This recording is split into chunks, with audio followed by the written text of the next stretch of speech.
하나님께서 우리를 처음에 창조하시고 또 바벨 온 땅에 어떻게 또 타락이 됐는지 거기까지. 그 다음에 12장부터 50장은 아브라함 한 명을 택해서 이삭과 야곱으로 또 주 예수 그리스도까지 연결시키는 그런 한 사람과 한 가정을 택해서 택하는, 그 다음 요셉의 죽음, 그 가정의 가족사라고 할 수가 있습니다. 12장부터 창세기의 구조는 창조와 타락과 죄와 심판, 구원, 하나님의 구원 계획은 아브라함과 통해서 또 다윗을 통해서 예수 그리스도로 이어지고 있습니다. 모든 인류의 시작과 우주의 시작, 12지파, 그 아브라함 가족과 이스라엘 민족의 시작, 그거에 대해서 요셉의 죽음으로 요셉에까지 나누어집니다. 창세기에는 창세기 11장 3절에 데라가 하란에 거류하였다고 하면서 12장에서는 하란에서 아브라함을 부르는 것을 볼 수가 있습니다. 그래서 이라크에서 부르셔서 시리아를 지나서 시리아에서 한참 있다가 이렇게 이스라엘로 왔다가 다시 또 이집트로 내려갔다가 가나안으로 다시 들어왔다가 다시 요셉 때 요셉 70기근이 들어서 또 이집트에서 430년간 머물다가 또 출애굽을 통해서 모세를 통해서 다시 가나안으로 들어오는 출애굽기와 신명기까지가 다 여기 속합니다.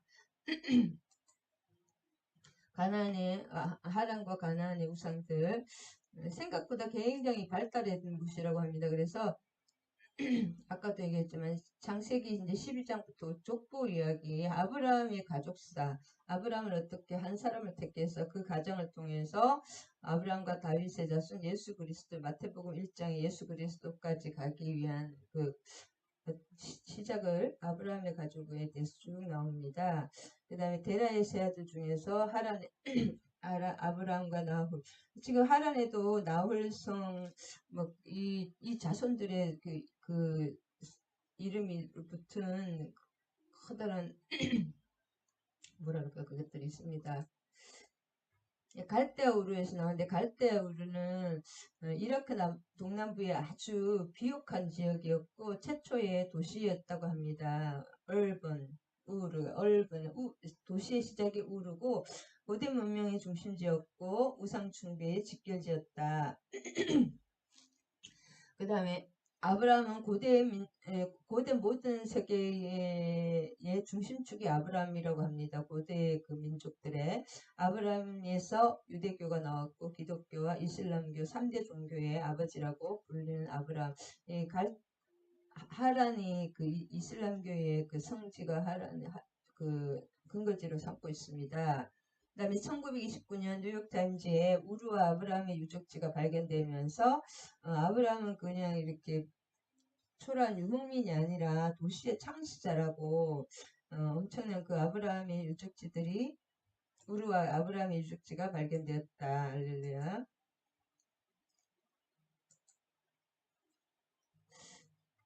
그 다음에 12장에서는 아브라함을 진짜 부르실 때는 그때는 이미 하란에서 부르고 있다고 11장 31절에 보면 데라가 하란에서 있을 때 12장에 아브라함을 부르시는 것을 볼 수가 있습니다.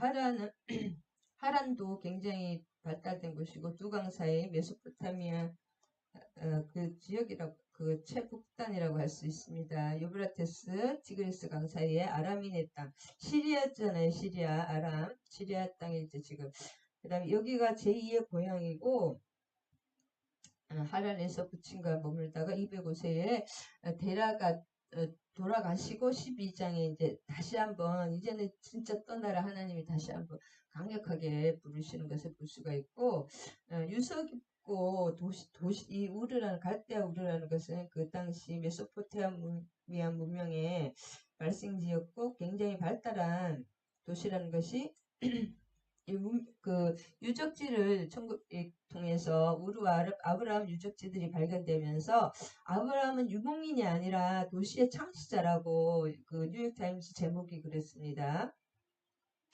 그래서 그 당시까지 자세히 몰랐는데 이런 유적지들이 발견되면서 1929년쯤에 이라크 남부의 그 바벨로니아의 강력한 도시 국가로 있다는 것을 수메르 지역에 이라는 것을 알 수가 있고 제3왕조 아브라함 이전 시대에서는 세계에서 가장 화려한 성읍이었고 그 토지는 미혹하고 주민은 굉장히 부유하고 농업가업의 중심지였다고 합니다.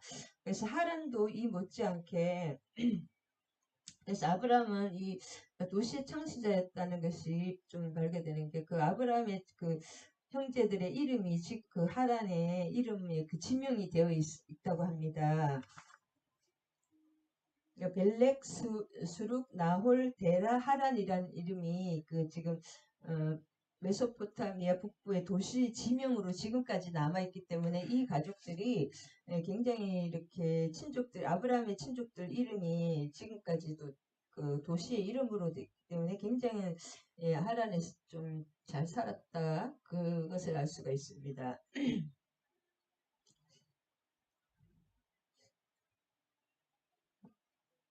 할렐루야.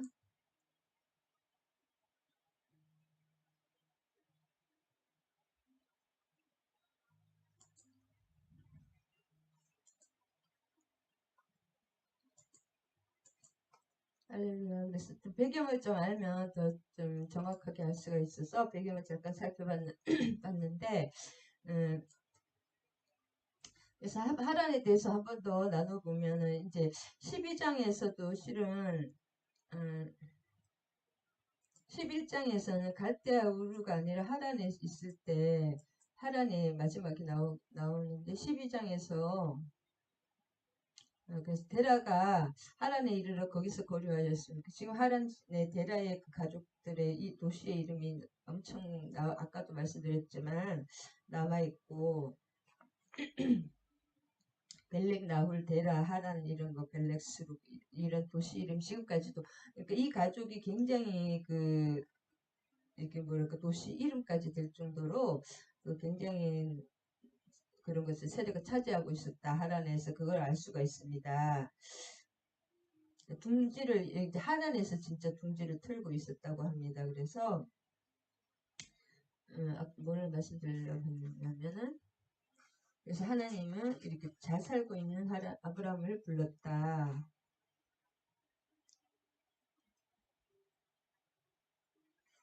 무슨 깜빡했네요.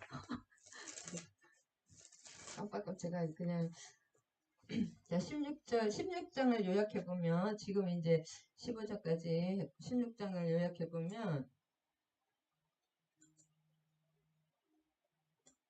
전체적인 좀 맥을 잡으면 읽어도 이해가 쉽기 때문에 맥을 좀 잡고 가겠습니다. 16장은 요약해보면 이제 하갈과 이스마엘에 대해서 나오는데 요약하면 하나님은 아브라함에게 후사를 약속하셨지만 참 하나님의 진짜 여호와 언약의 하나님이시지만 그 언약이 이루어지기까지 사람은 참 이게 참 힘든 것 같아요. 그 10년이라는 세월이 흘러도 아무 자식을 갖지 못하고 자식 한 명이 없는데 뭐 민족의 뭐 모든 민족의 조상이 된다고 그러니까 좀 너무 현실과 하나님의 말씀이 맞지가 않잖아요. 딸 하나도 없는데 그리고 아내는 성녀이고 그렇게 말씀하셨지만 10년이 지나도 아무 소식이 없고 현실을 보니까 전혀 아니니까 그 타협을 하는 것을 볼 수가 있습니다. 아브라함은 후사를 약속하셨지만 10년이라는 세월이 흘러도 자식을 갖지 못했습니다. 그러자 그는 하나님의 말씀 대신에 그 아내 사례의 말을 사람의 말을 듣게 되는 거죠. 그래서 여종인 하갈을 통해서 아들을 낳도록 아브라함을 계속 부추겼기 때문에 사례가 이로 인해 아브라함의 가정이 이제 불화의 씨앗이 싹 트는 것을 볼 수가 있습니다. 그래서 우리가 살다가 보면 이 세상 하나님의 말씀과 세상 사람의 말이 있는데 그게 맞습니다. 사람의 말이 너무나 현실에 맞을 수도 있지만 하나님의 말씀을 택하지 않으면 이렇게 좀 이렇게 고통이 다르고 그런 것을 알 수가 있습니다. 더 기도하고 하나님께 매달려야 될 것 같아요. 그래서 하갈을 이름 자체가 하갈은 또 이게 도망치다는 뜻이죠. 그러니까 이름 자체도 참 하나님은 그 삶을 주실 때 이름을 계속 바꿔 사라를 사레로 좀 사레를 사라로 아브라함을 아브라함으로 참 이름도 참 이게 하나님이 그래서 우리가 모르는 더 큰 역사가 엄청 많다는 것을 알 수가 있습니다. 그래서 16장 내용은 근데 하나님은 한 사람만 살피는 것이 아니라 모든 그 열방들 예, 하갈과 또 함께 하갈을 살피시는 하나님이라는 것을 또 알 수가 있습니다. 일제 하갈은 도망치다는 뜻인데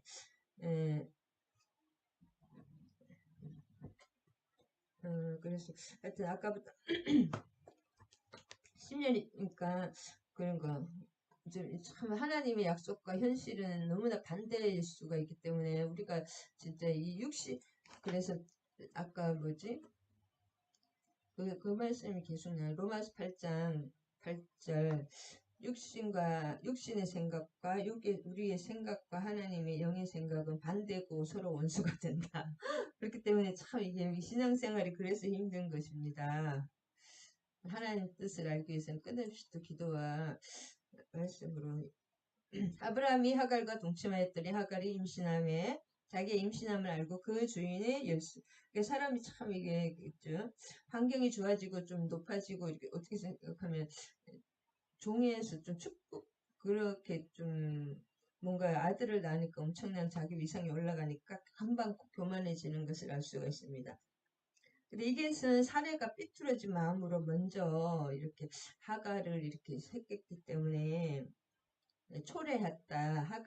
사례가 먼저 초래했다고 할 수가 있습니다. 하나님의 뜻을 거스를 때는 반드시 멸시가 온다고 계속 앞으로도 나오겠지만 뭐지? 아브람과 이삭의 삶을 통해서 계속 하나님이 가나안에 머물고 하나님을 의지해야 되는데 계속 어디래요?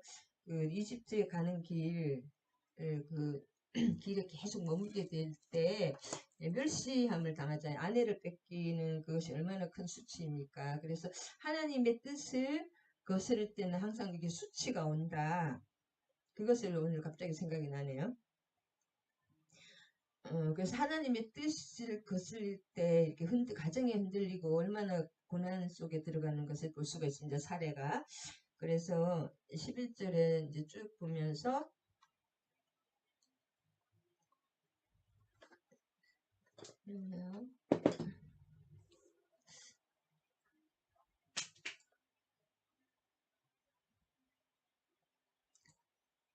이제 이 내용은 이제 아는 거는 빼고 중요한 것만 좀 보겠습니다. 근데 하나님께서 여호와의 사자가 광야의 샘물 곧 수르 광야거든요. 술길 샘 곁에 수르 광야의 그 샘 옆에서 나타나시는 거죠.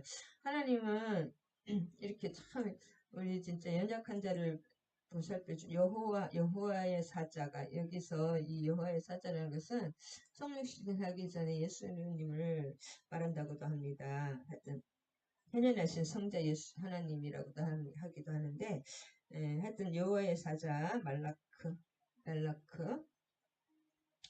여호와의 사자 천사일 수도 있고 할렐루야 15 이제 11장 이제 그래서 하가라 어디로 갔느냐 나는 내 주인 사리를 피해 도망하나이다.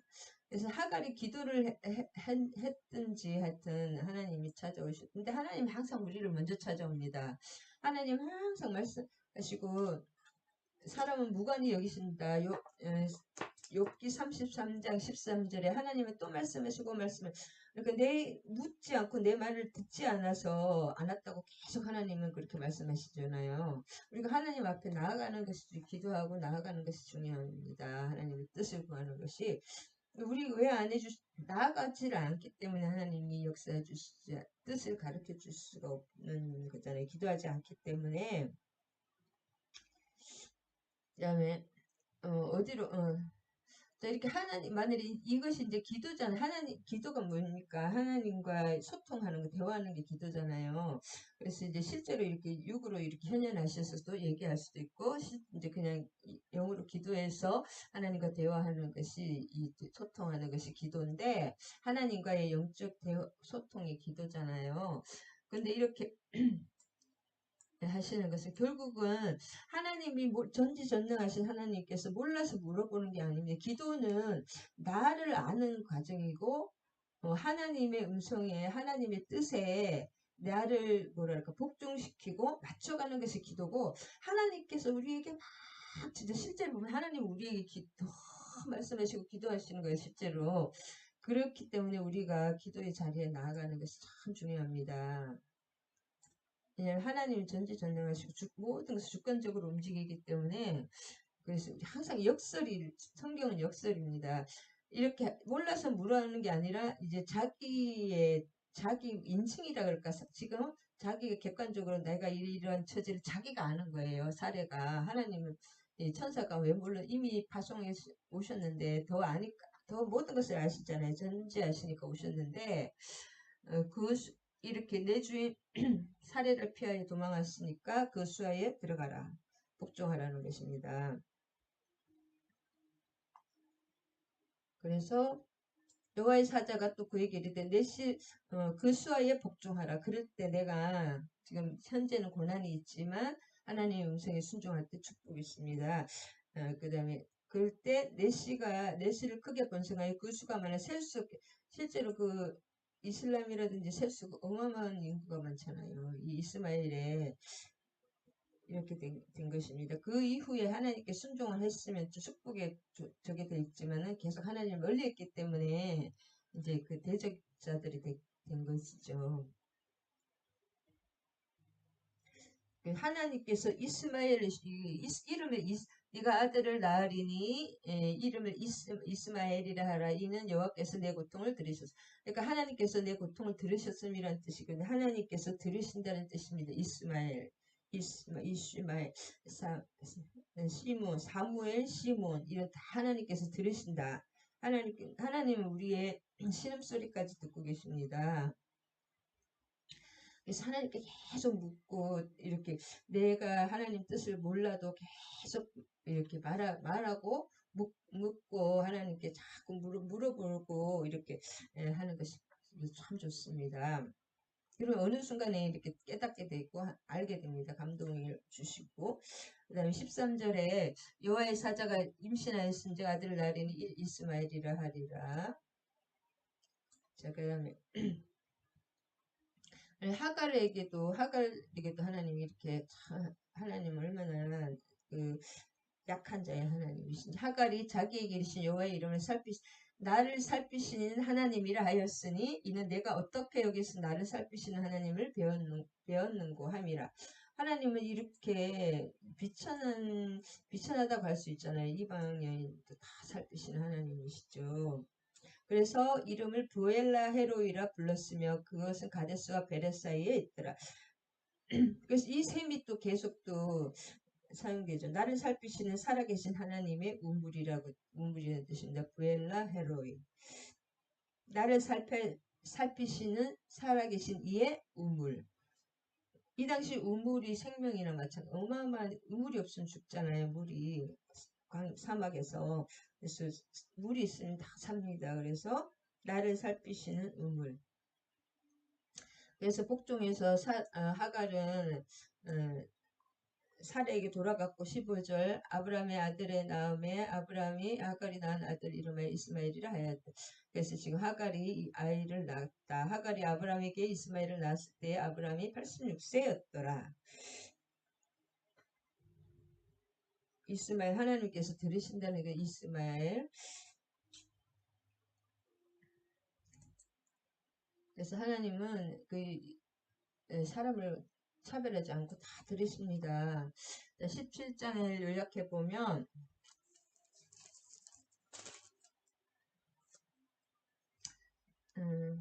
그래서 아까 그 사례는 하나님의 내 뜻대로 육신 뜻대로 막 그 하갈을 또 막 아브라함에게 주고 해서 그렇게 자기가 수치를 당하고 고통에 들어갔지만 또 하갈은 그 고통 중에도 그렇게 쫓겨나는 고통 중에 자기가 잘못해서 고통을 또 당하기도 했지만 교만해서 고통 중에 그렇게 부르짖을 때 하나님께서 응답해 주실 때 오히려 이렇게 또 축복이 이스마엘을 축복받게 그렇게 되는 것을 볼 수가 있습니다.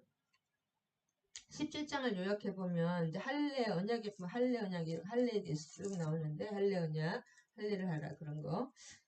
할례에 대해서 나오는 17장 할례. 17장을 요약해보면, 13년 후에, 이제 그로부터 13년 후에, 86세였거든요. 아브라함이. 그로 후 13년 후에 하나님은 아브라함에게 다시 임하셔서 자손과 기업에 대한 구체적인 언약을 약속하셨습니다.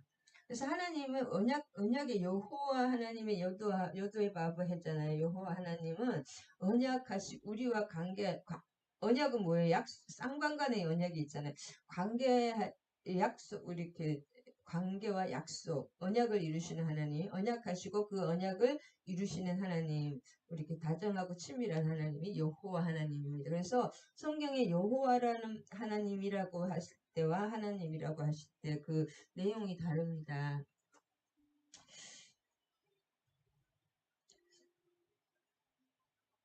그래서 그 할례 언약을 약속하시는 거죠. 할례를 통해서 언약을 더 확실하게 하나님께서 하나님은 우리 인간 입장에서도 할례를 통해서 그 표피를 베는 거잖아요. 지금은 circumcision이라고 하는데 그 뭐라 그러지?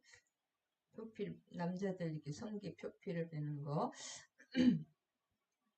그래서 아브라함은 존귀한 아버지를 아브라함으로 이름을 바꾸거든요. 많은 무리의 아버지로 원래 사례가 왕비인데 왕비란 뜻도 있고 성녀란 뜻, 얘기를 못하는 뜻도 있는데 많은 무리의 어머니로 각각 이름을 개명해 주시고 역시 언약의 확실성을 더 강조해 하나님이 약속하시고 계속 그렇게 해주시는 것입니다.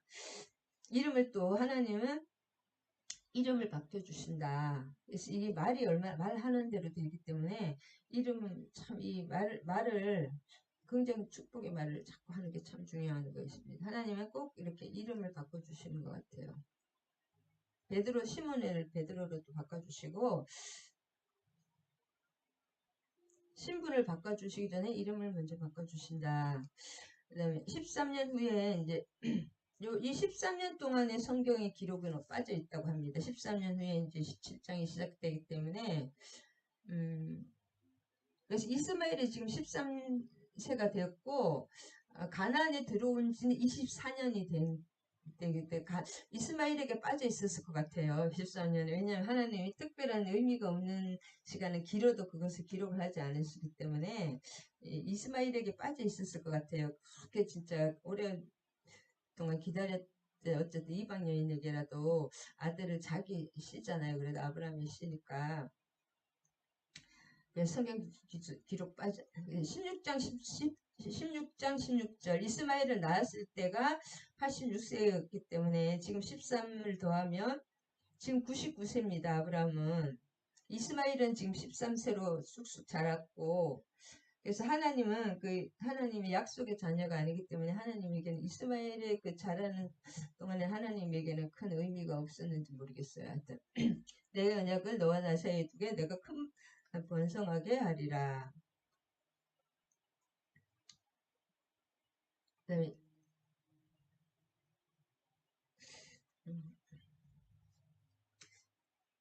그래서 아브라함에게 계속 그러니까 하나님이 참 보면 내가 또 약속하고 또 약속을 계속 나타나서 약속을 해주시는 거예요. 믿지 못하고 그 상태를 보면 아브라함에게 거듭거듭 주셨던 후손과 기업에 대한 약속을 가리키고 너와 나 사이에 약속을 반복된 약속에 대한 그 도장 찍고 뭐 진짜 막 온갖 그 인준을 하는 거죠.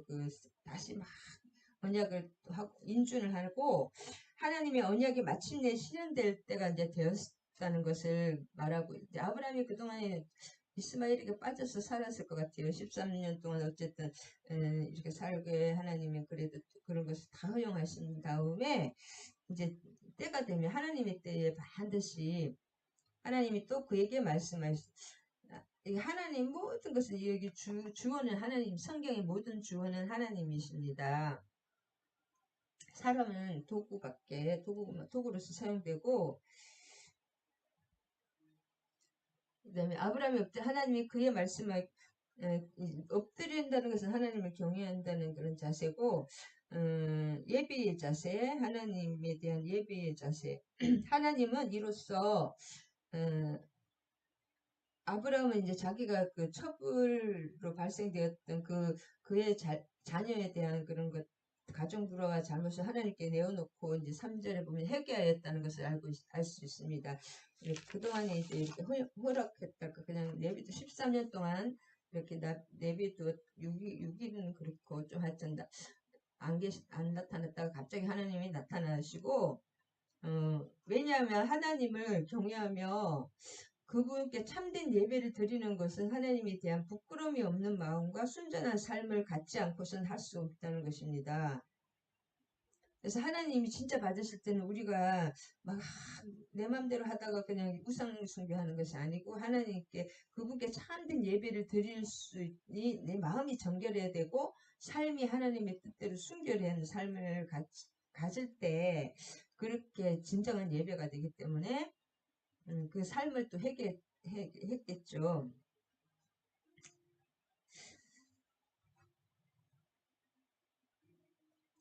그래서 예레미야 2장 19절에 내 악이 너를 징계하였고 내 패역이 너를 책할 것이라. 그런즉 내 하나님 여호와를 버림과 내 속에 나를 경외함이 없는 것이 악이요 고통인 줄 알라. 만군의 여호와의 말이라.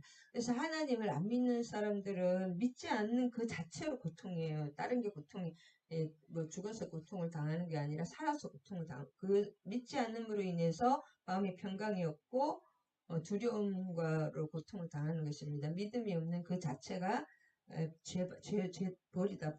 벌을 받는 것이다. 믿음이 있을 때는 이 환경에 진짜 죽어도 평안이 있잖아요. 하나님을 믿을 때. 송기철 장로님, 목사님, 누구예요? 누구였지? 그 목사님, 손양은 목사님. 일러 가라사대 보라 내 언약이 너와 함께 있으니 너는 여러 민족의 아버지가 될지라. 자, 그래서 이스마엘과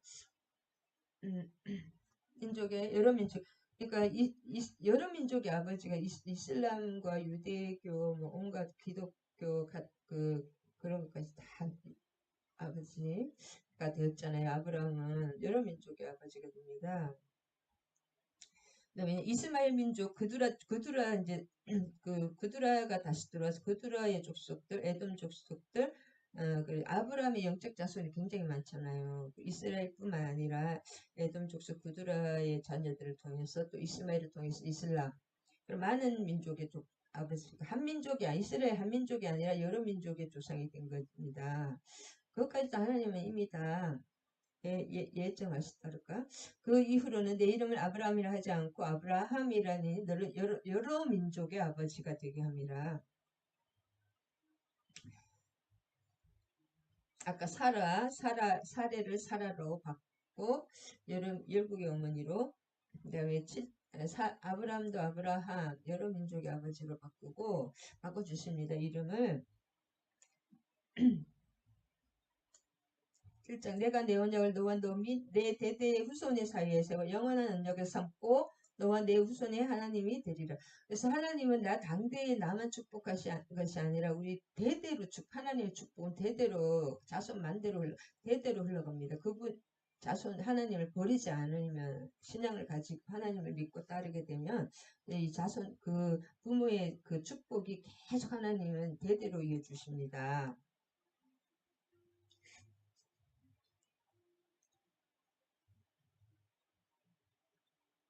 그래서 8절에 다시 한번 하나님의 약속은 조건부입니다. 조건부. 그냥 무작정 하는 것이 아니라 내가 내 후손에게 내가 거류하는 이 땅, 가나안 온 땅을 주어 영원한 기업이 되게 하고 나는 그들의 하나님이 되게.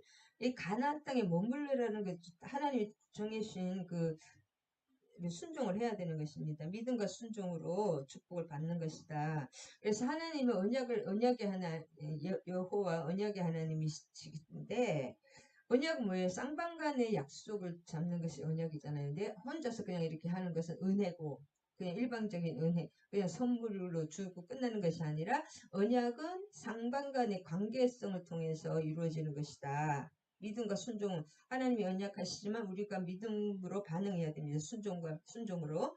그래서 하나님의 언약은 그 언약에 대한 그 반응 합당함. 왜냐하면 언약 쌍방과는 내가 계약을 누가 약속을 했잖아요. 약속을 지켜야지 그것이 효력을 발생. 하나님은 변개치 않으시고 우리가 항상 변하고 불완전한 존재이기 때문에 인간 편에서 하나님은 약속을 반드시 지키시는 하나님이기 때문에 하나님의 언약은 우리가 믿음과 순종을 하면 그 효력이 발생이 되는 것입니다. 그래서 하나님 계속 우리가 연약하게 우리 힘으로 그것도 할 수가 없기 때문에 계속 말씀하시고 나타나시고 계속 지금 몇 번 나타나시는지도 모르겠습니다. 왜냐하면 환경을 보면 그 언약을 지킬 수가 없어요. 진짜 이게 왜냐하면 육신과 하나님의 음성은 이제 반대가 되잖아요. 아브라함이 진짜 95세가 99세가 될 때까지 진짜 자녀라고는 어떻게 그런 사람에게 민족의 아버지가 된다는 거 자녀 하나만 주세요. 나 같으면 그렇게 할 것 같아요. 아들 하나만 주세요. 아니면 딸이라도 하나 주시든지.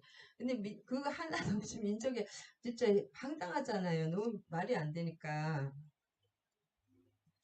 예. 그래서 천상 가난 우리에게 또 천상 가난 천국이잖아요. 천상 가난도 영원한 약속이다.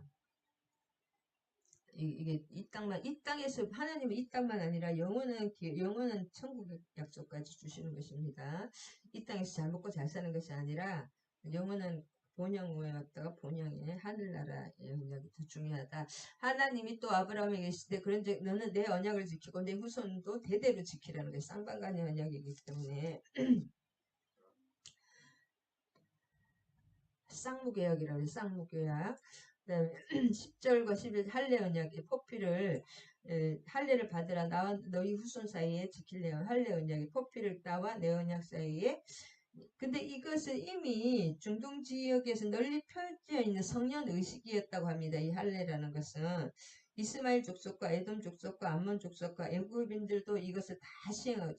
애굽인들이 굉장히 머리를 이렇게 머리에 옛날에는 이게 몇천 년 전이 있잖아요. 지금 이 당시 3,500년, 4,000년 전에 3,500년 이상 머리를 뭐랄까 머리에 이 같은 게 많고 지저분했잖아요. 아무래도 이 사막 물이 그렇게 귀하기 때문에 그래서 머리를 딱딱 밀고 그 예굽인들은 다 가발을 썼다고 합니다. 그는 벽화에도 보면 그렇잖아요. 예굽이 어쨌든 다 이렇게 머리가 똑같잖아요. 가발 굉장히 깔끔했다고 합니다. 할례도 깨끗한 거잖아요. 할례의 뜻이 뭐냐? 옛사람을 버리고 육신적인 죄와 불정을 떨쳐버린다는 그 정결의 상징이다. 그 다음에 두 번째는 거듭난 새 생명의 정화를 상징하기 위해서 거듭난 새 생명이잖아요. 새 생명이 born again, 거듭난 중생한 새 생명의 그것을 상징하기 위한 그 생명의 번식. 이 할례라는 것은 남성의 생식기잖아요. 그래서 그 생식 기간인 생식기의 성별과 성화가 요청된다. 그래서 이게 음란한 사람들은 이게 영적 음란과 육적 음란 다 같이 들어가는 거였죠. 남자뿐 아니라 여자도 마찬가지고. 너희는 포피를 베라 이것이 나와 너희 사이에 그러니까 매일 이렇게 몸에 그 몸의 표징을 주는 거잖아요. 그러니까 볼 때마다 소변할 때마다 하나님과의 약속을 되새길 수가 있을 것 같아요. 그 다음에 너희는 대대로 모든 집에서 난 자나 또는 너희 자손이 아니라 이방 사람에게서 손으로 산 자를 막론하고 종들도 막론하고 난지 8일 만에 할례를 받을 것이라. 왜 8일이라면은 생리적으로 유아가 통증을 느끼지 않는다고 합니다. 8일 동안에. 그리고 그래서 피가 가장 빨리 응고되는 시간이 최적기가 8일이고 또 그리스도의 부활과 함께 그 예수님 그리스도의 부활과 함께 안식일 지난 첫날이다. 그 예수님이 부활하신 날이고 새롭게 출발하는 그 새 생명이라는 뜻 때문에 8일 만에 안식을 하라는 것입니다. 참 할례를 하라는 것이고 19절에 보면 이삭이라는 것은 웃음이라는 뜻이잖아요. 웃음. 이삭 때문에 얼마나 그 기쁨이 오겠습니까? 이삭을 볼 때마다 기쁨의 웃음을 띠잖아요. 우리 진짜 자녀 할아버지들 보면 손주들 막 보면 막 웃어 기쁨이 막 얼굴에 나타나는 듯이 한때 그 불신앙의 웃음이었잖아요. 피식하고 웃었잖아요. 내가 생리도 다 끊어졌는데 할머니를 이렇게 애가 있다니까 웃었잖아요. 사례가 그런 웃음도 불신앙의 웃음이었지만 이제 진짜 신앙의 웃음, 기쁨의 웃음. 이 행복, 하나님의 진짜 기쁨은 하늘이 주는 행복과 기쁨이 그것을 받아야 됩니다. 이 환경과 상관없이 크게 생육하고 이스마엘에 대해서는 내가 내 말을 들었나니 내가 그에게 복을 주어 그를 매우 크게 생육하고 번성하게 할지라. 그러니까 12두령을 낳으리니 내가 그 큰 나라가 12는 거의 완전수잖아요. 하늘과 땅의 완전수. 크게 생육하고 번성하게 한다는 것이 이스마엘이. 근데 이스마엘이 하나님을 안 믿어서 나중에 대적이 많이 됐지만, 자, 내 언약은 내가 내년 이 시기에 사라가 내게 낳을 이삭과 세우리라. 계속 하나님이 그 언약의 하나님 있잖아요. 하나님이 결국 우리가 기도를 하고 하면은 내가 하는 것이 아니라 하나님이 나에게 기도하는 것 같아요. 그만큼 하나님은 우리를 내가 막 하나님 찾는 거잖아요. 그 하나님이 근데 하나님 그것보다 더 어쨌든 하나님 우리에게 비시는 것 같아요. 전 참 그걸 느끼거든요. 그러면서 우리가 하나님 항상 그 자리고 완벽하게 모든 것을 주시고 완전한 계획을 가지고 계시는데 그 계획에 계속 우리를 설득하고 나는 이런 계획이 있어. 이런 너를 이렇게 이끌 거야. 그게 막 하나님이 설득하고 비르고 비는 것이 우리의 기도 같아요. 저는 그걸 잘 요새 느끼거든요. 근데 참 우리 육신은 이 영을 거역하고 원수가 되기 때문에 기도하는 것도 참 힘들고 말씀 보는 것도 힘들어요. 기도 없이는 안 돼. 그것도 할렐루야. 계속 어느 내가 이렇게 왜냐하면 인간은 그 불완전해서 그걸 지킬 수가 없고 현실을 보면 안 되잖아요. 현실을 보면은 그 당장 진짜 그 하가를 드려야 되잖아요. 왜냐하면 경수가 끊어졌다는데 인간적으로 애를 낳을 수 있는 그게 다 사라졌잖아요. 그렇기 때문에 하나님이 자꾸 나타나실 수밖에 또 없다. 그래서 하나님이 우리 그리고 하나님은 그냥 자꾸 사람은 무관히 여기 그냥 별로 신경을 안 쓰는데 하나님은 말씀하시고 아까도 욥기 33장 14절 하나님은 말씀하시고 그래서 이제 완전히 우리가 잘 때 꿈으로 말씀하시는 너무 꿈으로 하시든지 아니면 완전히 기절을 그냥 잘 때 우리의 그 생각이 다 내려주고 죽은 것처럼 될 때 그렇게 인치듯이 말씀하신다는 거예요. 그냥 하도 안 들으니까 못 들으니까 또 여기 살아서 저는 그걸 좀 체험해봤기 때문에 하나님 진짜 중요한 건 그렇게 말씀하십니다. 요셉에게 말씀하셨고 그런 것들 보면 이에 아브라함이 하나님이 자기에게 말씀하신 대로 이날에 그 아들 이스마엘과 집에서 태어난 모든 자와 돈으로 삼은 자 아브라함의 집사람 중 모든 남자를 데려다가 그러니까 하나님이 즉시 순종하는 이것이 아브라함의 참 본격인 것 같아요. 때에 참 이게 빠릿빠릿해야 되는 건데 깨어있지 않으면 이게 안 됩니다. 아름다운 순종. 당일에 즉각 순종했다. 그래서 아브라함이 이것이 중요합니다. 아브라함이 특별히 더 잘나서 그런 것도 아니고 27절까지 99세였답니다. 이때가 99세 다시 한번 모든 그 이방 사람까지 이스마엘이 13살이었잖아요. 그때 이렇게 하셨다. 아랍 족속은 지금도 13살 때 할례를 시행한다거든요. 이스마엘의 후손이잖아요. 아랍 족속들은 지금도 이스마엘이 13살 때 할례를 했기 때문에 아랍 족속들은 13살 때 할례를 한다. 그다음에 18장은 아브라함이 또 아들을 이제 약속하는 거죠. 약속하는 그까지 약속 받고 아브라함이 또 소돔을 위하여 후반부에는 빌고 소돔이 너 때문에 18장을 요약해 보면 아브라함 내외와 내외의 극진한 대접을 받은 여호와께서는 사라를 통해서 아들이 태어나리라고 다시 약속을 하십니다. 10절에. 그 다음에 한편 소돔과 고모라를 위한 아브라함의 중보 기도는 이웃을 위해 헌신하는 그 의인의 참된 모습을 참된 그 중보자는 예수님인데 우리도 계속 그 중보의 기도가 얼마나 중요한지 모르겠어요. 죽을 사람 진짜 살립니다. 중보에 이렇게 물에 떠내려가는 사람 이렇게 나무줄을 건지면 그 사람을 살릴 수가 있잖아요. 그 줄을 던지면 그만큼 그게 중보 기도입니다. 1절에 기한이 이를 때의 제목을 18장의 제목을 기한이 이를 때에 라고 잡았는데 장막문에 앉아 아브라함에게 여호와 하나님 여호와께서라는 것은 이제 그 약속의 하나님 여호와께서 아브라함에게 나타나실 때 그가 장막문에 마므레 상술이 마므레라는 것은 지금 헤브론 지역이거든요. 마므레라는 것은 열정 강하다 뜨겁다 그런 뜻인데 상수리 나무를 것은 이게 뭐냐면 약간 종교적인 그런 뜻입니다. 있는 곳에서 아브라함에게 열정적으로 기도했다는 그 이 장소만 봐도 그런 뜻이고 하나님께 열정적으로 기도했다고 지금 저는 느껴지고 그럴 때 날이 뜨거울 때에 나타나시는 거예요. 이것도 성경에 모두 이게 한낮에 나타나는 것은 뭔가 좋은 뜨거울 때에 이 마무리 자체가 뜨겁다는데 열정이라는 뜻은 이렇게 다 뜨겁다는 것은 하나님의 어떤 강력한 은혜의 역사 그가 장막문에 앉아있다가 자기 장막에 앉아있다는 거죠. 근데 나중에 롯은 어디냐면은 저녁에 어두울 때에 그 시내의 그 이게 뭐야 성문에 앉아 있다는 것입니다. 자, 사람 셋이 들어오고 달려나가서 생명부지의 나그네에 대해서 적극적으로 진실한 사랑으로 영접한 행위입니다. 지금도 이제 아랍에서 왜냐하면 이런 여관 같은 게 잘 되어 있지 않잖아요. 이때는 그 낯선 사람들을 집에서 맞지 않으면 그 사람이 죽을 수가 있답니다. 물도 못 먹고, 밤에는 너무 춥고, 낮에는 덥고 하니까, 짐승에게도 물려줄 거 그렇기 때문에, 이렇게, 지금도 아랍 사람들은 하는데, 이 아브람과 롯이 대접하는 게 들립니다. 얼마나 이렇게 달려나가 영접하면 몸을 땅에 굽혀.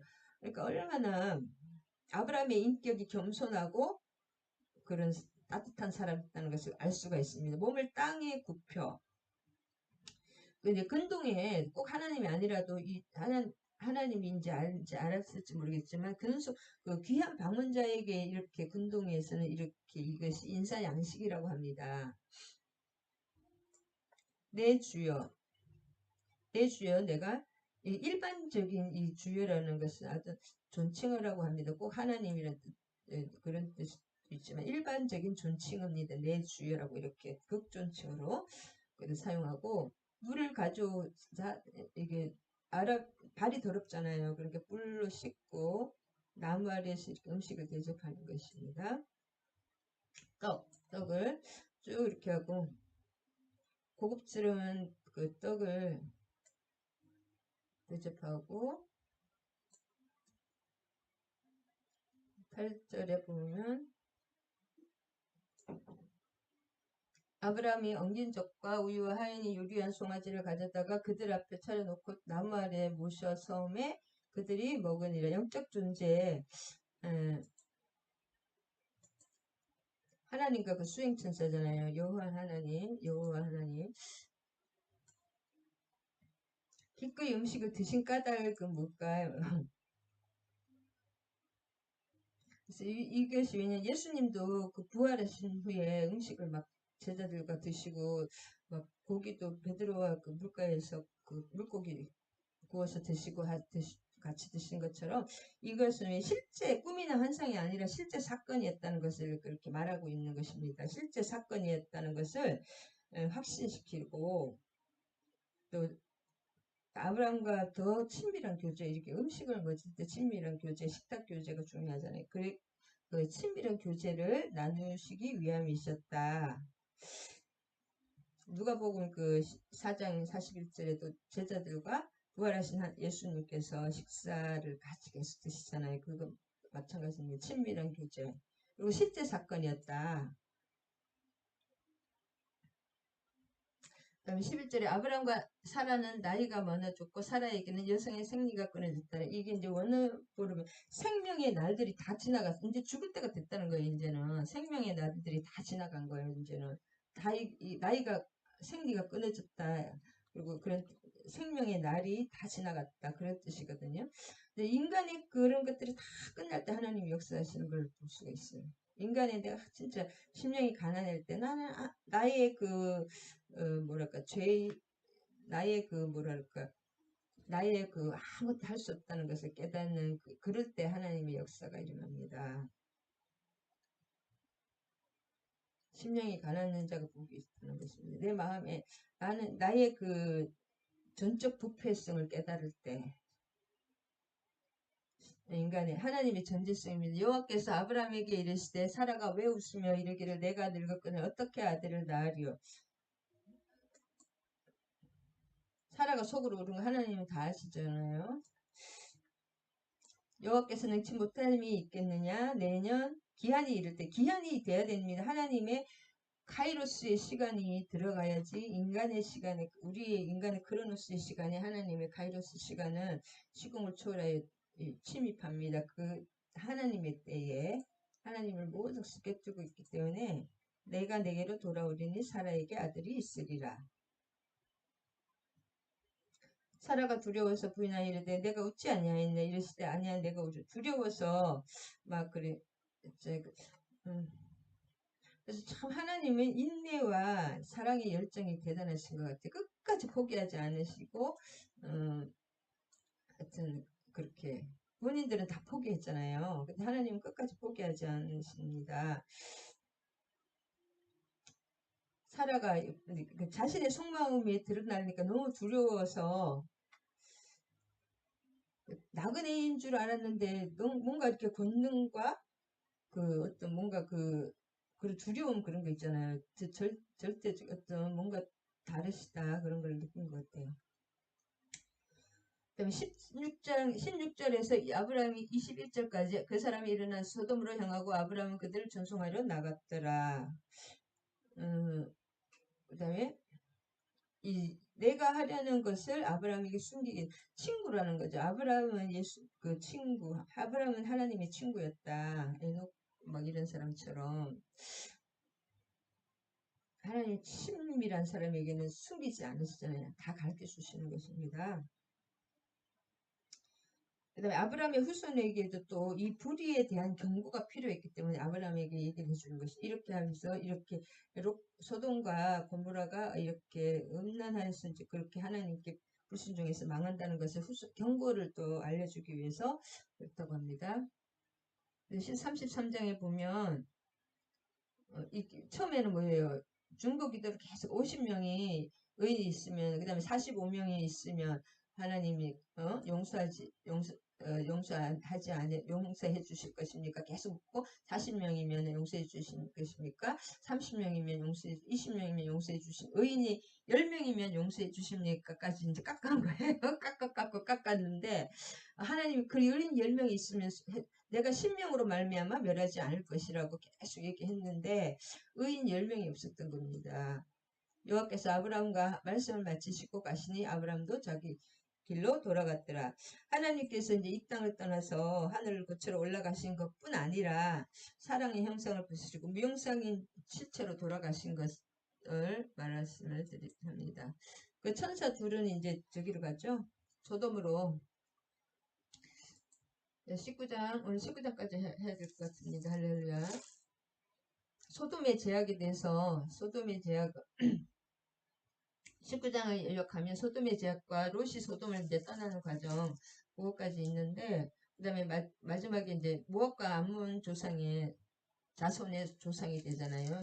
그 롯의 딸, 큰 딸과 작은 딸 그러니까 모압과 암몬 자손의 그 조상이 된다. 19장을 요약해 보면 소돔과 고모라의 멸망은 죄악에 대해 철저히 징벌하시는 하나님의 공의를 드러낸 하나님 사랑의 하나님뿐이 아니라 공의의 하나님이시다 드러낸 사건이다. 이 심판 중에서 롯 가족은 하나님의 사랑과 은혜로 대피할 수 있었고 롯의 두 딸은 큰 은혜를 체험하고도 자기 아버지와의 불륜 관계를 맺음으로써 뿌리 깊은 죄악을 드러냈습니다. 그 내용입니다. 저녁 때에 두 천사가 아까 하나님과 여호와와 세 명이 있다가 하나님은 승천하시고 두 천사가 소돔에 이르렀다. 마침 롯이 소돔 성문에 앉아있다. 그래서 한 사람 아브라함 가족은 축복을 전하기 위해서 왔고 롯은 이게 구원과 어떻게 생각해? 구원도 축복이잖아요. 이삭을 아들을 낳는 것 구원 아들이 없는 집에 아들을 낳는 것 그것도 구원의 역사고 축복의 역사. 여기는 심판과 저주의 역사가 일어난다. 이 저녁 아까 롯은 뭐예요? 롯이 아니라 아브라함은 한낮 뜨거울 때에 나타나셨잖아요. 그 다음에 장막 문 앞에 있을 때 그리고 마물의 상수를 하나님께 기도하고 있었다는 거 아니 하여튼 뭔가 좋은 그런 징조가 있었고 이 사람은 뭐예요? 저녁 때라는 것은 이게 뭐 영적인 어둠을 말합니다. 영적인 어둠 중에 있었다는 거지. 이 롯도 또 소돔 성문에 소돔은 엄청 그 음란한 곳이잖아요. 그들을 보고 영접하고 땅에 엎드려 절할 때 소돔이라는 SODOMY 소돔이라는 것은 그 영어로 학문 성교를 뜻하거든요. 그 동성애가 엄청나게 강했다는 것입니다.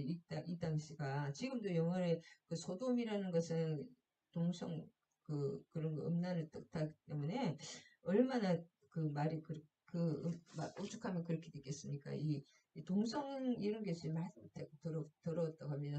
동성뿐이 아니라 수간 온갖 음란이라는 음란은 다 갖다 붙였다는 것입니다. 이 소돔과 고모라가 그래서 망할 수밖에 없었던 거죠. 너무 끔찍하고 더러우니까.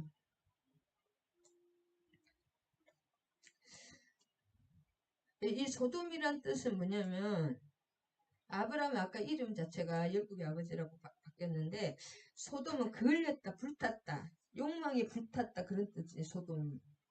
결국 불이 타는데 욕망이 불타면 그 지옥불에 타는 것 같아요. 저주의 그 하나님의 심판의 불에 욕망이 불타 걸렸다 그런 뜻이죠. 소돔 원어가. 아까 그 헤브론 마므레라는 것은 헤브론 지역이거든요. 헤브론에서 계속 있었잖아요. 그 헤브론 산지에서 다 그 막벨라 굴에 거기서 다 묻히고 그 땅을 또 400세겔인가 엄청 큰 돈을 사서 마지막에 그 갈렙과 여호수아가 그 12정탐꾼이 맨 처음에 그 정탐했던 곳이 헤브론이 왜냐하면 그 아브라함의 땅이고 자기 조상들이 다 묻힌 땅이고 돈 주고 실제로 샀던 땅이니까 자기들 땅이잖아요. 그 땅이 그 헤브론이 뜻은 교제의 자리 마무리는 열렬하게 하나님과 열렬한 뜨거운 교제의 자리라고 마무리에 그 헤브론의 그런 뜻이었다면 아까 상수리 나무에서 계속 있었잖아요. 엘론이거든요. 에발과 그리심 근처에 있고 그 신탁하는 상수리 나무 그러니까 신탁이라든지 약간 그런 영적인 그런 뜻입니다. 상수리 나무가 그래서 하나님과 뜨겁게 그 신탁 교제했던 장소라면 이 사람은 소돔이 욕망에 불타는 곳에 있었다는 것은 욕망에 불타는 그런 곳에 걸린 곳에 헤브론은 친교 교제 하나님과의 친교 교제 우정이라는 뜻이고 지금도 아까도 말씀 소돔이라는 것은 학문 성교를 말하고 소도마이트라는 것은 지금 아까 소도마이트는 소금 광산이라는 뜻입니다. 소도마이트가 소금 광산이 실제로 있다고 합니다. 사해 남서부에. 이 소돔이는 근친상간 동성성교 수간이 성행했다는 데서 유리한다고 합니다. 소돔. 그다음에 요르단에 소돔산이 있다고 합니다. 그렇다고 합니다. 하여튼.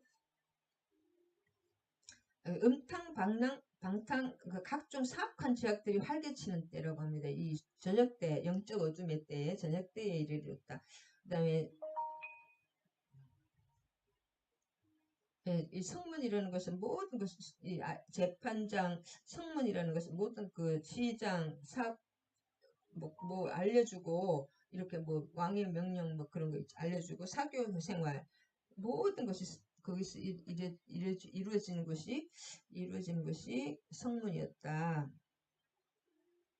네, 일원에 영접하고 무교병을 이제 똑같이 무교병이라는 것은 좀 맛이 없는 거잖아요. 루르기 안 들어가서 무교병을 구우니 그들이 먹이니라. 식탁을 베풀고 좀 맛이 있게 이렇게 먹을 수 있게 이렇게 간단한 이렇게 먹을 수 있는 이렇게 뭐 잔치라 그럴까 식탁을 베푼다는 뜻이거든요.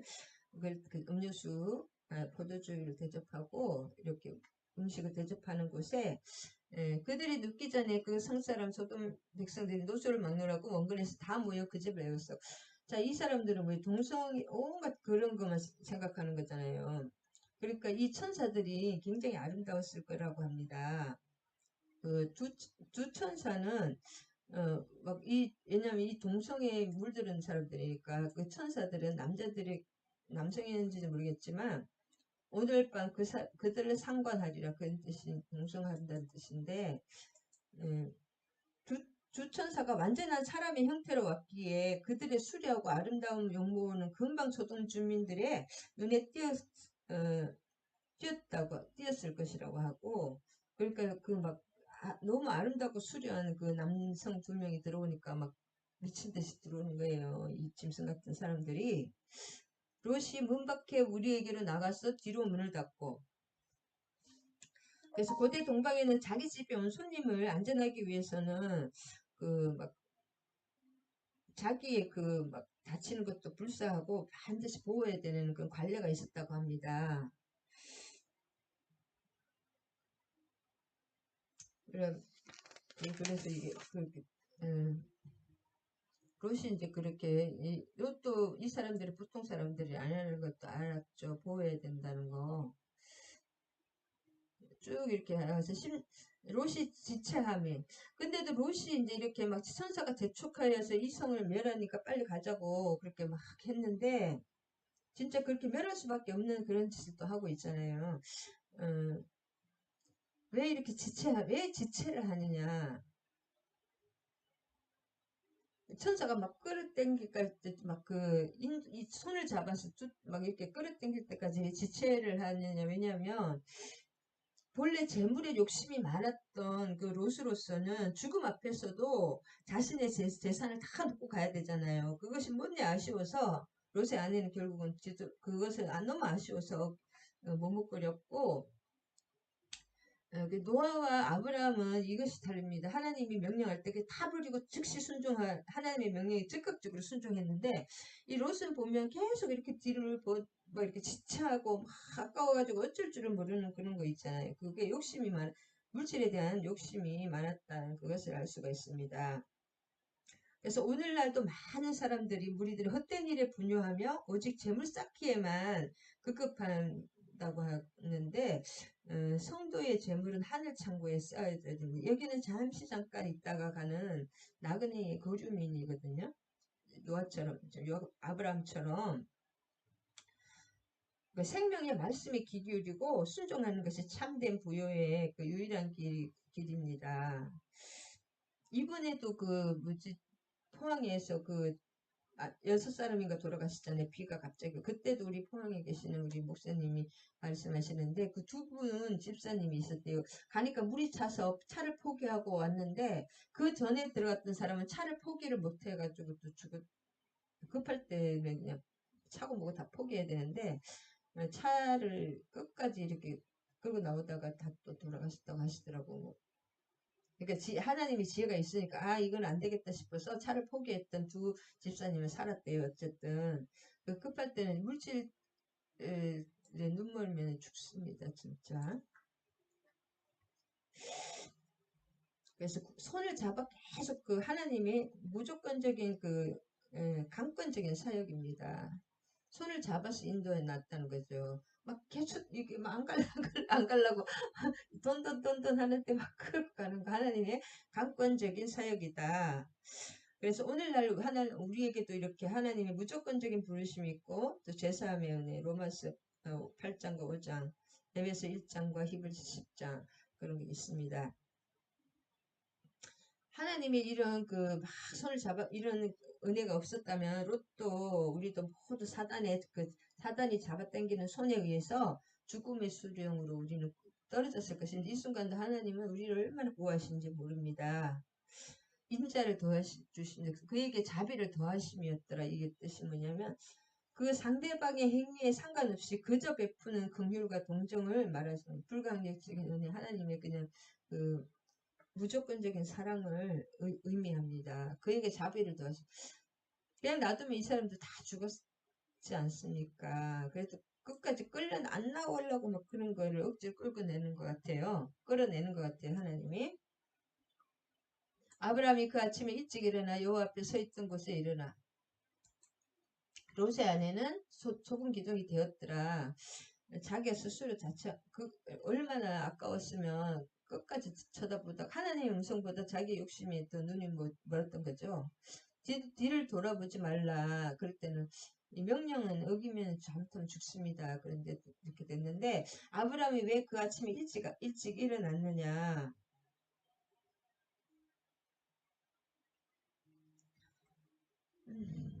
그 다음에 이 자기가 중보 기도를 했었잖아요. 하나님이 천사와 동행했고 하나님과 대화했던 자기 헤브론의 북동쪽에 이렇게 롯이 살고 있다는 것을 알잖아요. 그 아침에 일찍 일어나 요 앞에 서 있던 곳에 자기가 중보 기도했던 곳이 와보니까 소돔과 고모라와 그 온 지역을 향하여 눈을 들어 온기 가마에 연기가 치솟음을 이렇게 완전히 불타오고 그렇게 완전히 그렇게 재난의 증인이 되는 것입니다. 왜냐면 아브라함은 자기가 중보기도 했고 하나님이 가르쳐줬잖아요. 이 소돔과 고모라를 멸하는 거 그랬기 때문에 과연 그 의인 10명과 계속 그걸 했잖아요. 딜을 했다고 하나님께 딜을 말해 좀 그렇지만 의인 10명이 있었는지 살았는지 자기가 막 기도했던 곳이니까 과연 구원 받았는지 이 성읍이 중보기도 했던 성읍이 궁금했기 때문에 또 궁금증과 조카 롯에 대한 그 염려로 날이 밝자마자 이게 아브라함을 확인하러 왔던 것입니다. 할렐루야. 20장까지 좀 최대한 많이 해야 됩니다. 20장 간단하게 하면 아브라함과 아비멜렉에 대해서 나옵니다. 아비멜렉. 그래서 아까 그 내용은 다 롯의 두 딸 그에 물든 거죠. 그러니까 참 이 환경이 중요한 것 같아요. 듣고 보고 그런 것을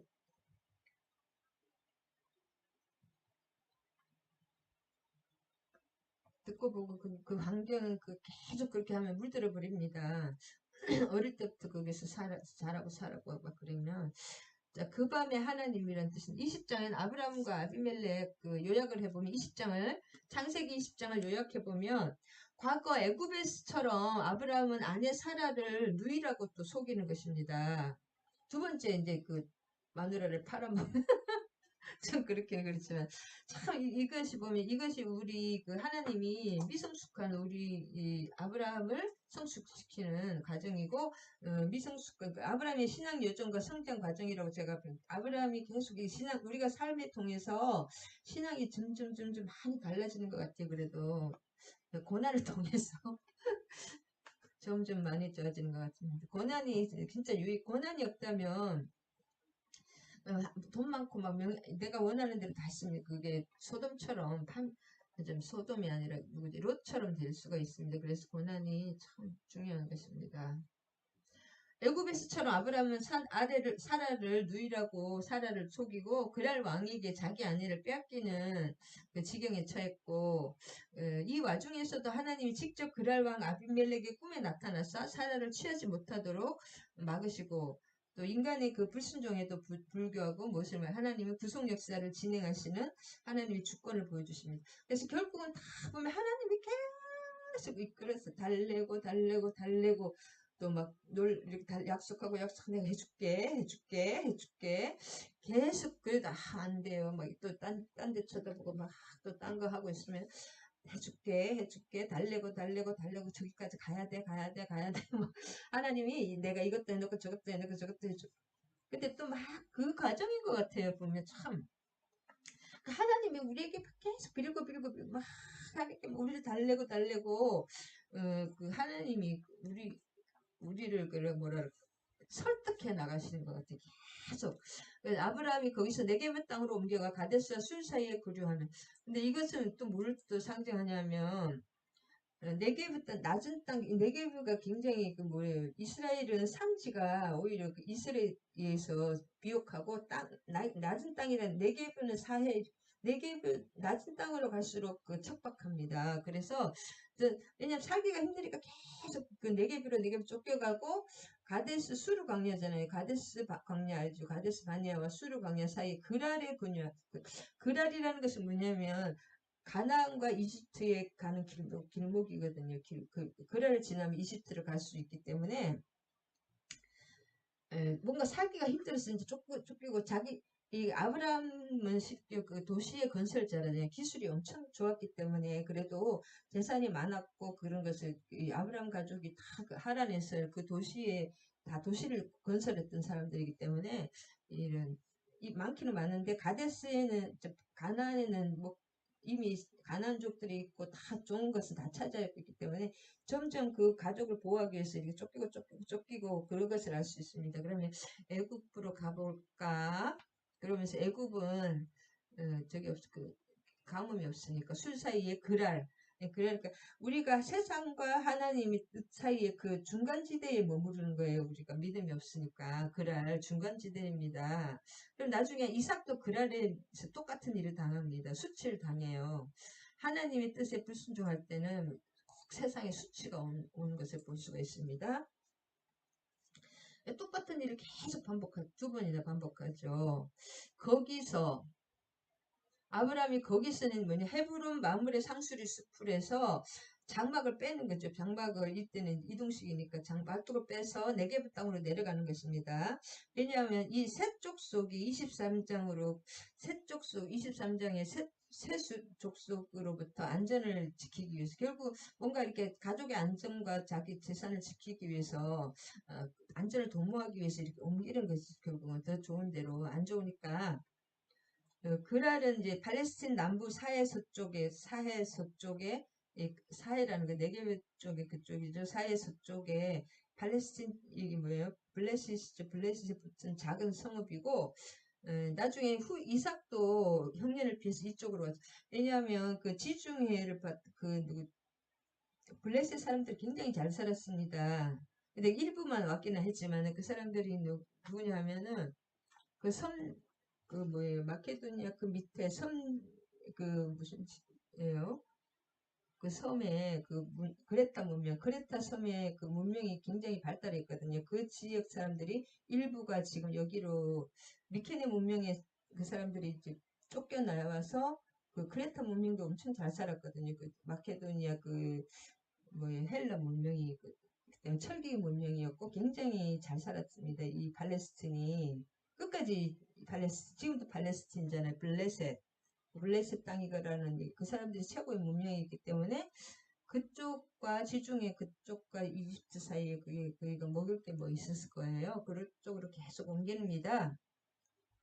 그의 아내 사라를 자기 누이라 하였으므로 그랄 왕 아비멜렉이 사람을 보내어 사라를 데려갔더니 그랄 지방에 이제 멜렉은 왕이죠. 왕의 아버지니까 얼마나 또 왕이겠습니까? 그 자손들이 다 왕이라는 거죠. 왕의 아버지. 그 당시 관습으로 사라를 취하는 것이 그 당시 관습으로 가능했다고 합니다. 왜냐하면 이때 실은 사라가 너무 아름다워서 그런 뜻도 있지만은 90세가 아무리 예뻐도 나이가 너무 많으면은 별로예요. 너무 늙으면은 아름다움이 좀 없잖아요.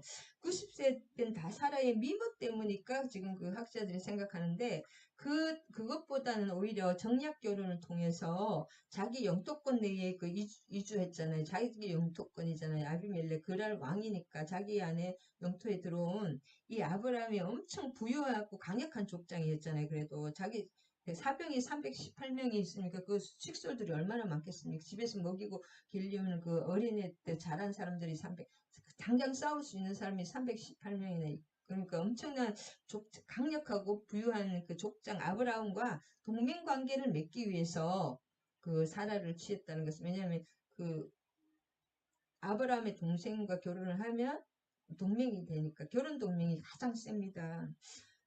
옛날에도 진짜 보면 그 공주들이 제일 불쌍해요. 로마나 그리스나 그 유럽에 서유럽에 보면 막 결혼해서 아기를 낳았는데 아기 낳자마자 바로 또 시집을 보내는 거 이혼시켜버리고 왜냐하면 정략 그 전쟁을 일으키지 않, 이 전 나라의 그 이익을 위해서 그래서 공주들의 삶이 참 어떤 사람은 괜찮은데 잘못 풀리면 너무 비참하더라고요.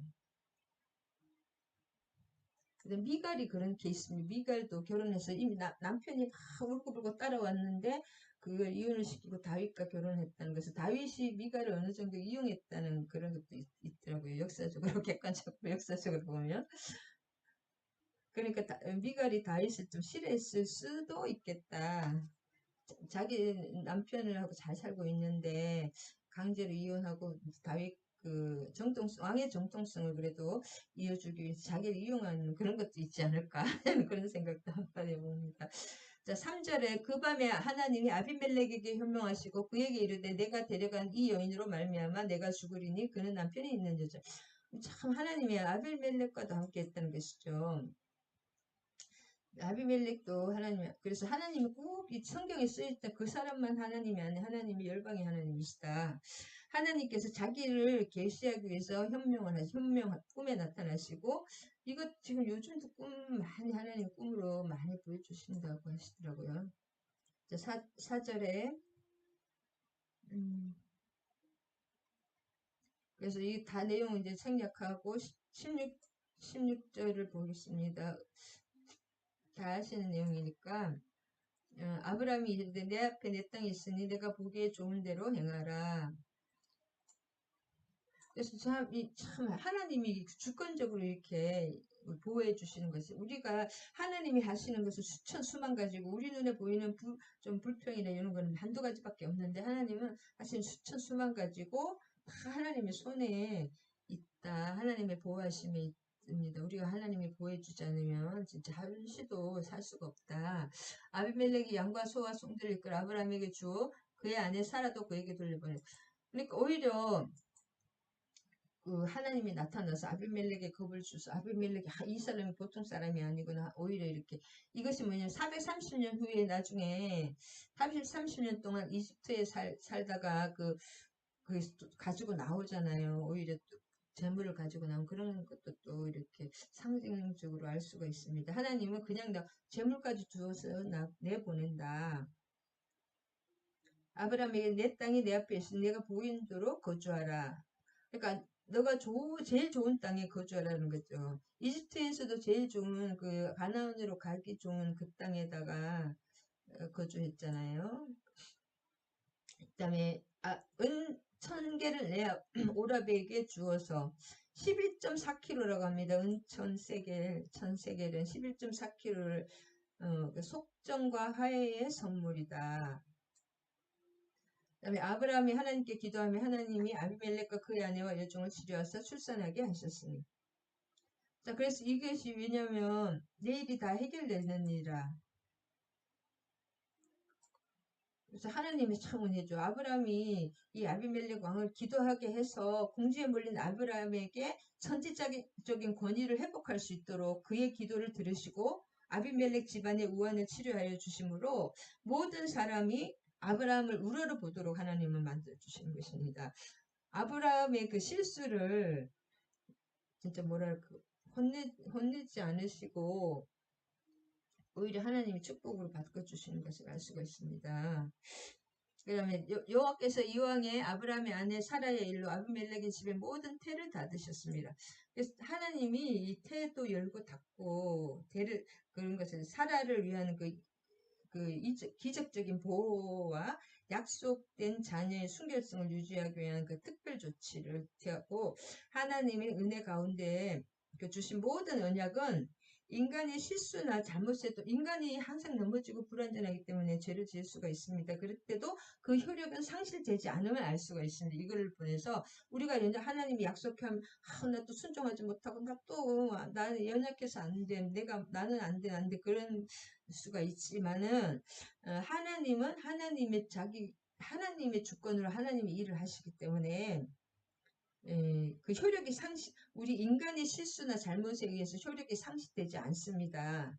그렇기 때문에 그 믿음으로 용기를 내서 항상 좌절하지 말고 내가 좀 진짜 나의 연약함에 참 좌절을 너무 많이 하는데 이걸 보고 용기를 내서 하나님의 일은 하나님께서 하신다. 우리를 구원하는 것은 우리를 약속을 지키시는 것도 누구예요? 하나님이 지켜주십니다. 우리 실수했을지라도 빨리 하나님 앞에 나가고 넘어졌을지라도 하나님 앞에 나가면 하나님이 반드시 다시 또 세워주십니다. 할렐루야. 우리만 포기하지 않으면 하나님은 절대 포기하지 않으시는 하나님을 찬양합니다. 할렐루야. 아멘 아멘. 오늘 주님 감사합니다. 하나님 오늘 또 긴 것을 항상 보니까 조금 맥은 잘안 맥잡기식으로 16장부터 17장 18장 아브라함의 아들 약속하고 19장 소돔의 죄악과 20장까지 아브라함과 아비멜렉에까지 살펴보았습니다. 그 아브라함 연약하고 아직 신앙적으로 연약하고 미숙한 아브라함의 그 신앙을 하나님께서 약속하시고 계속 하나하나 붙들어 주시고 그들의 실수에 의해서도 하나님이 바로잡아 주시고 하나님의 은혜 가운데 주신 언약은 우리의 아브라함의 실수나 우리의 인간의 실수나 어떤 잘못에도 불구하고 그 효력이 상실되지 않고 왜냐하면 그 약속의 주체자가 여호와 하나님이시기 때문에 그 효력이 상실된 주체자이신 주님의 약속은 하나님의 약속은 반드시 하나님께서 이루어 주심을 바라봅니다. 우리가 피곤하고 힘들 때 또 고난 중에 낙심치 않고 주님을 바라봄으로써 또 우리가 또 때로는 실수를 하시고 넘어질지라도 우리를 붙들어 주시고 그 효력을 상실하지 않고 약속을 반드시 이루어 주시는 여호와 하나님 약속의 하나님 언약을 하시고 그 언약을 이루어 주시는 여호와 하나님을 말씀을 통해서 바라보았습니다. 우리 삶에도 아브라함처럼 우리가 잘 알지 못할지라도 항상 아버지 눈동자같이 지켜보시고 손 위로 아버지 우리의 그 주님의 손바닥에 우리를 새기고 인도해 주시는 하나님을 바라보며 세상을 눈을 돌려서 항상 마음의 눈을 열어서 마음의 아버지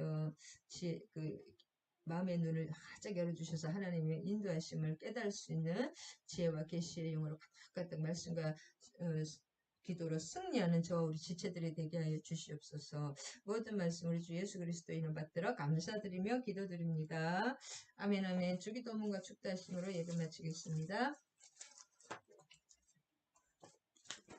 하늘에 계신 우리 아버지여 이름이 거룩히 여김을 받으시오며 나라가 임하시오며 뜻이 하늘에서 이루어진 것 같이 땅에서도 이루어지이다. 오늘날 우리에게 일용할 양식을 주시옵고 우리가 우리에게 죄 지은 자를 사하여 준 것 같이 우리 죄를 사하여 주시옵고 우리를 시험에 들게 하지 마시옵고 다만 악에서 구하시옵소서. 나라와 권세와 영광이 아버지께 영원히 있사옵나이다. 아멘 아멘. 축도하시겠습니다. 이제는 우리 주 예수 그리스도의 한량없는 은혜와 하나님 아버지의 극진하신 사랑과 성령님 내주 감화감동 교통하심이 이제로부터 영원히 함께 하실 것을 축원하옵나이다. 아멘 아멘. 사랑으로 축복합니다.